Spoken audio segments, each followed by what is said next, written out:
You find a message, a change in tone, a distance that didn't used to be there. And then suddenly, you're staring at the truth you never asked for. They cheated. At that moment, your heart doesn't break clean. It shatters into pieces you don't even recognize. And your mind races. Was it me? Was I not enough?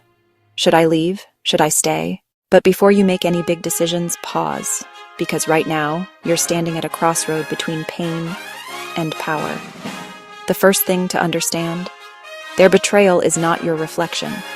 People cheat for 1,000 reasons, most of which have more to do with their own emotional immaturity, avoidance, ego, or unresolved wounds than with anything you did or didn't do.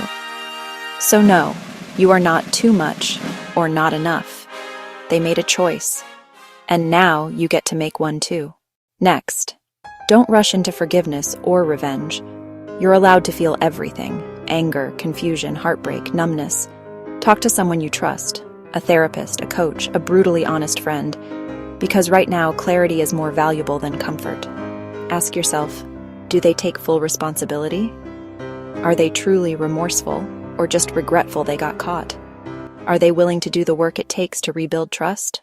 And more importantly, do you even want to try again? Because love can survive betrayal, yes, but it only heals if both people are all in.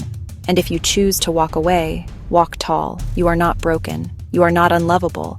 You are not to blame. Infidelity is a brutal wake-up call, but sometimes it wakes you up not to the end of something, but to the beginning of you, your standards, your healing, your wholeness. So what do you do if your spouse cheats? You stop chasing answers that won't make the pain go away. You choose your dignity over their denial. And whether you stay or go, you make one promise to yourself: this will not be the thing that destroys me. It will be the thing that redefines me.